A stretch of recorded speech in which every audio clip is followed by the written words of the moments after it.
Hello, English students.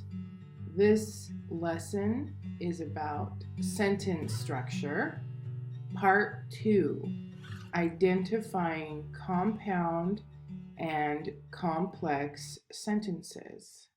To start with, do you remember what a clause is? A clause is a group of words that contains a subject and a verb.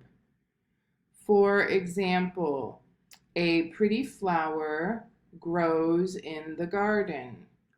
Over here we have the words related to the subject, which is flower. And over here we have the words related to the verb, which is grows. So this is one clause, one independent clause because it's a sentence all by itself. Here we have roses and tulips grow and bloom in the garden.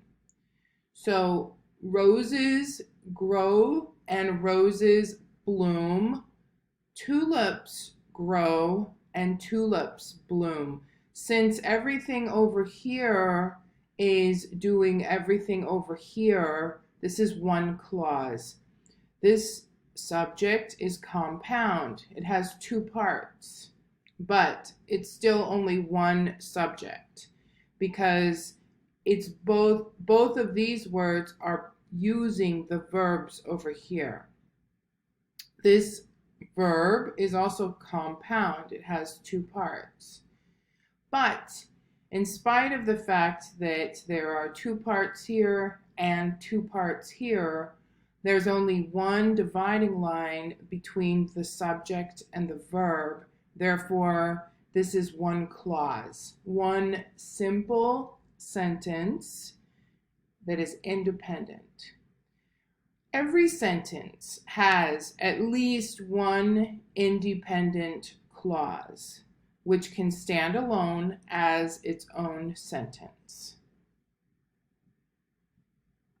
Remember that a compound sentence has two or more independent clauses joined by a coordinating conjunction.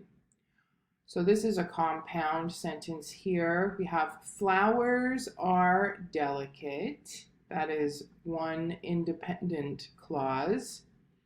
And they need tender care.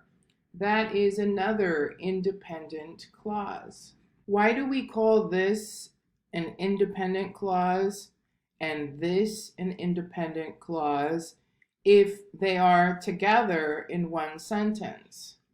The reason why is because if we changed this comma into a period, we would have a sentence by itself. We could make this into its own sentence. Flowers are delicate. It makes sense as its own sentence. And since it could be by itself as its own sentence, it's independent. In this case, we put a comma and then we put the coordinating conjunction and then we put another independent clause. Why is this an independent clause? Because if we didn't have this part, if everything over here was gone, and if we capitalized this word, they, this could be a sentence by itself. They need tender care.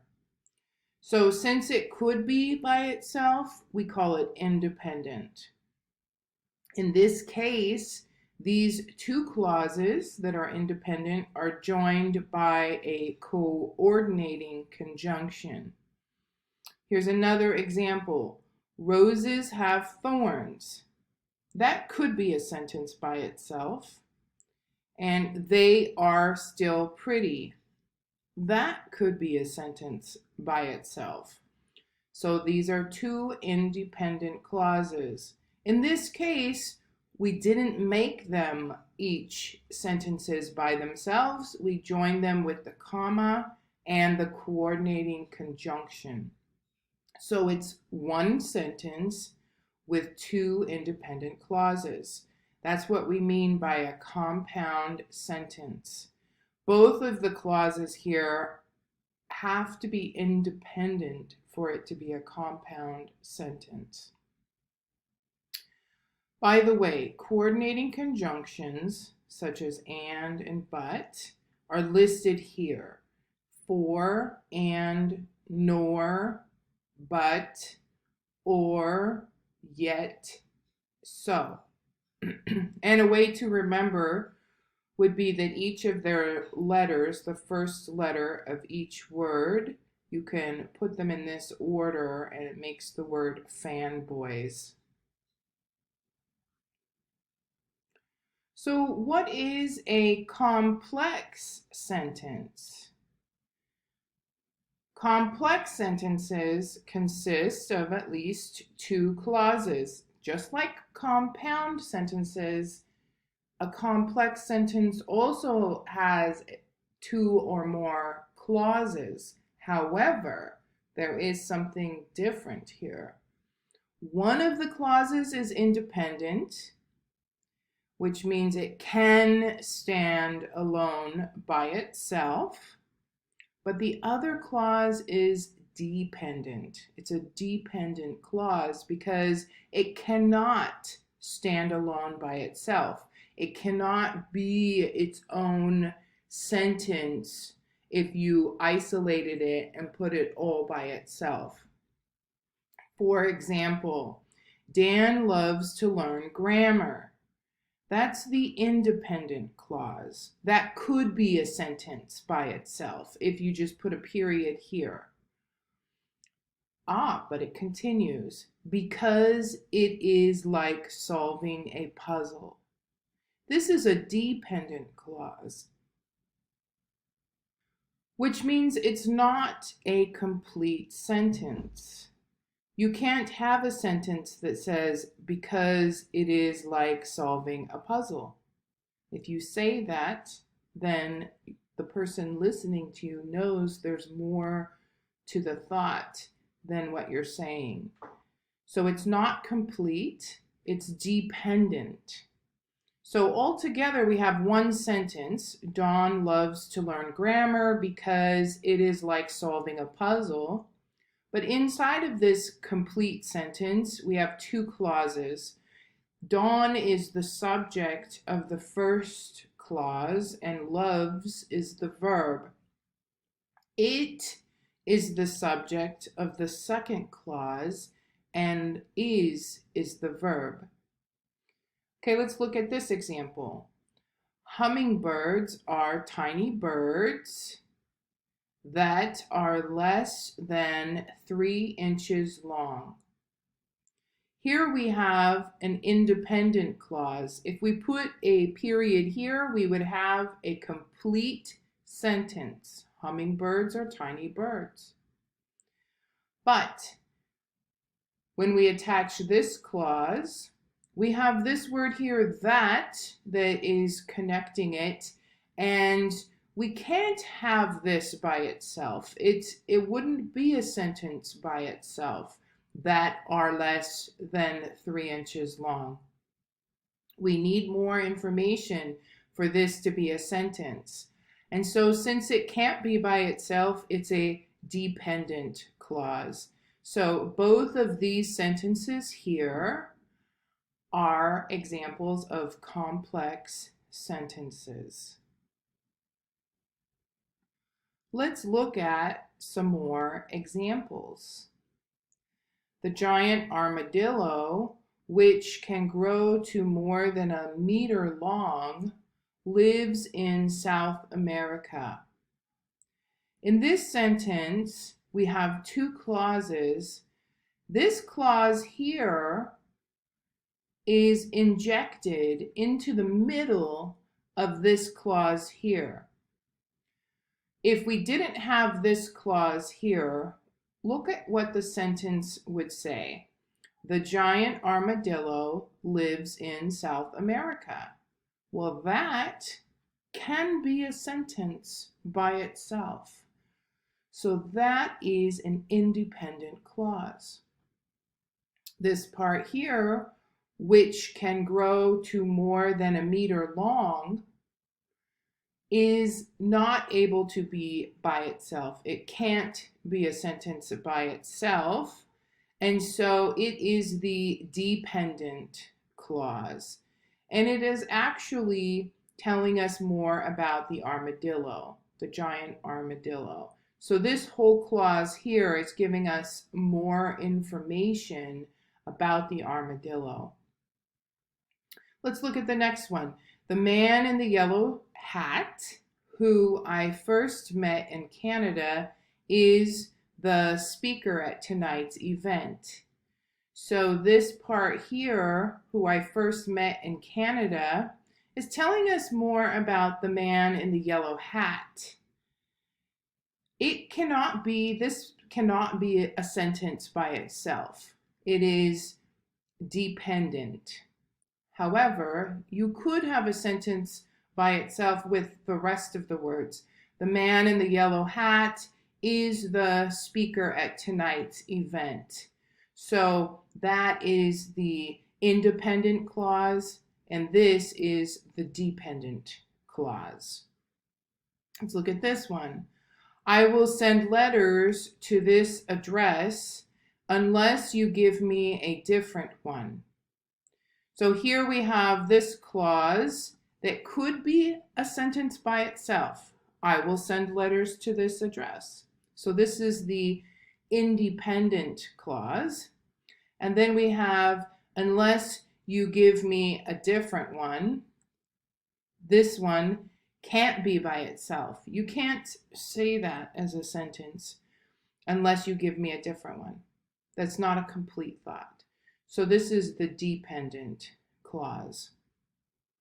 Now, sometimes you can switch the order of the clauses and you'll still have the same sentence. Basically, it will mean the same thing. So you could say, I will miss you so much, which is the independent clause. And then until I see you again, which is the dependent clause. You could switch it around and say, until I see you again.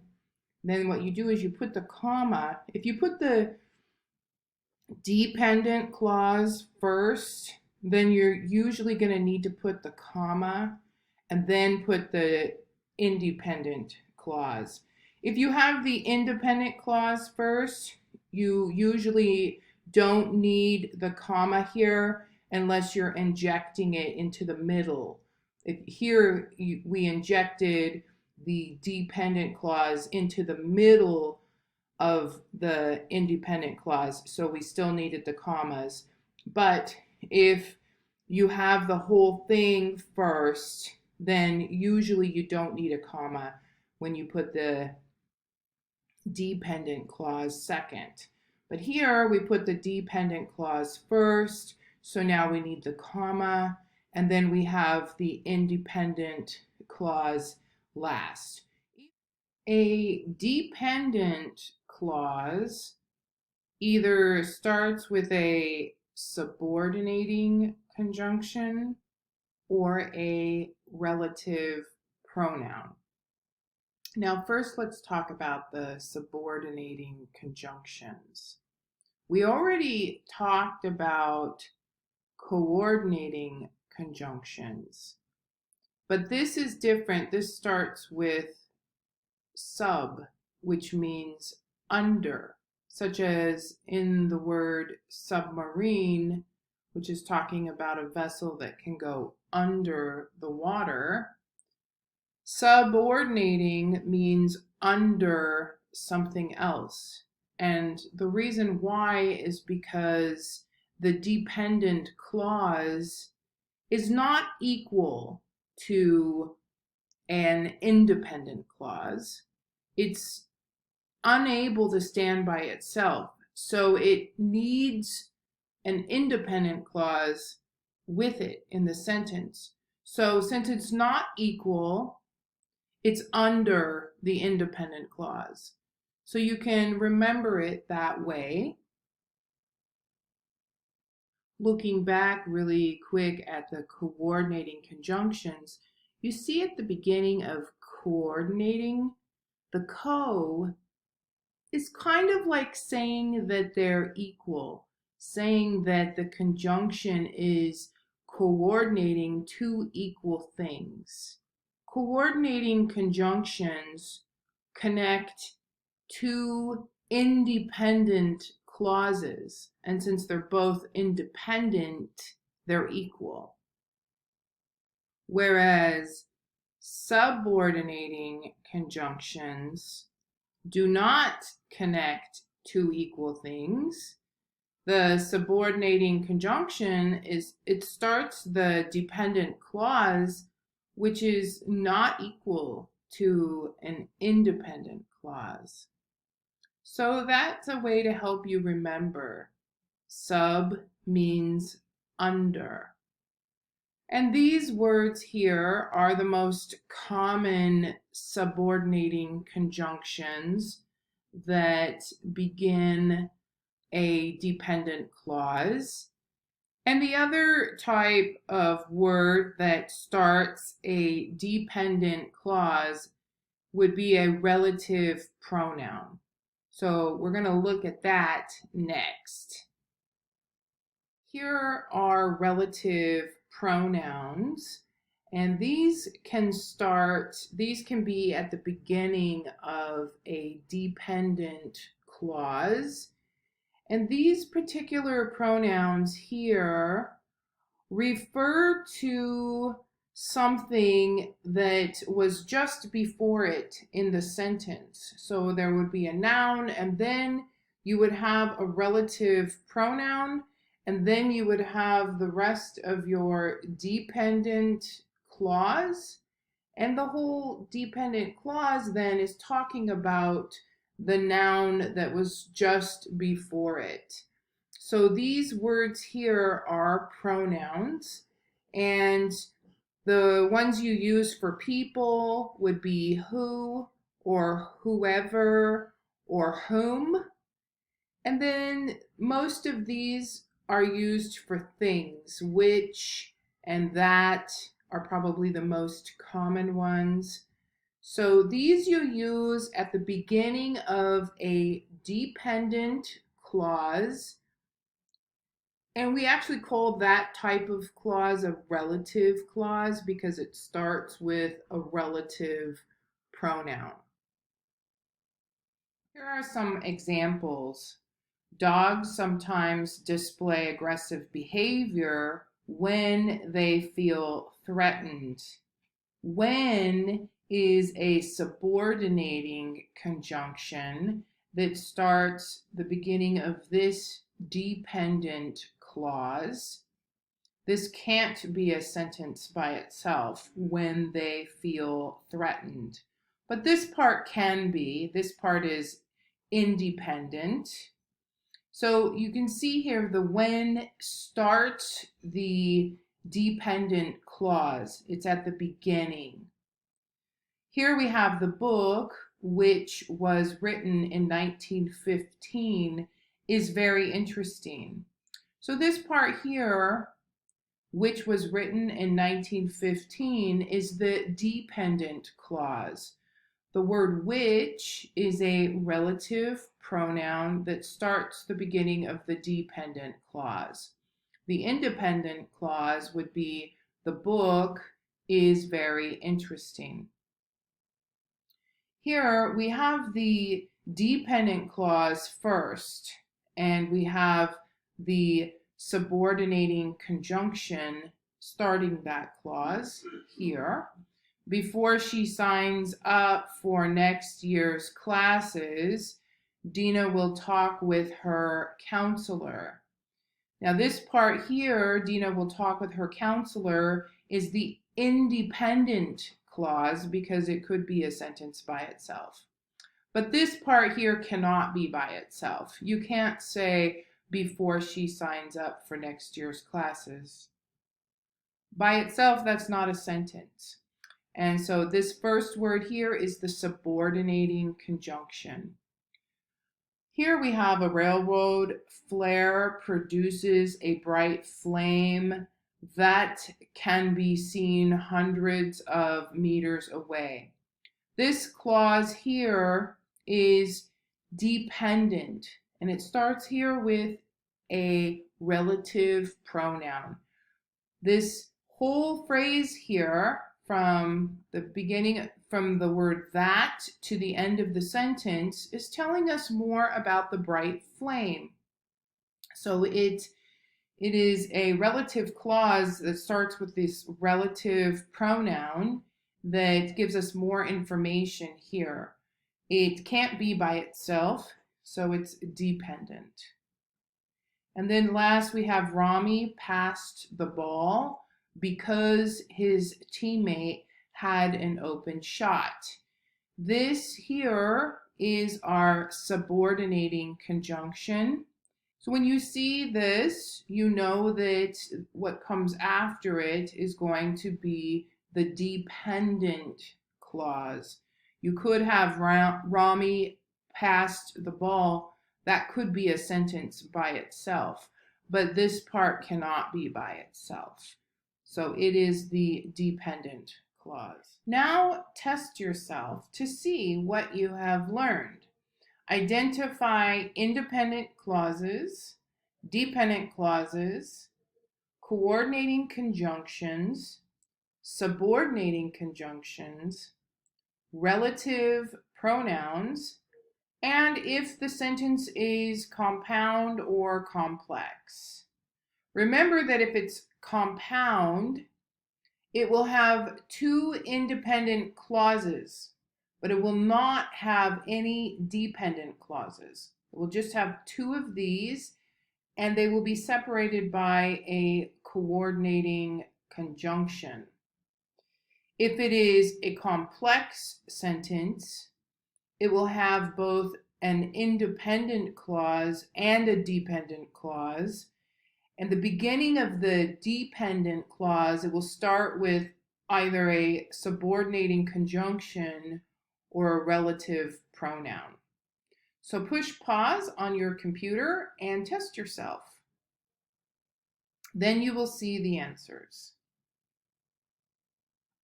And here are the answers.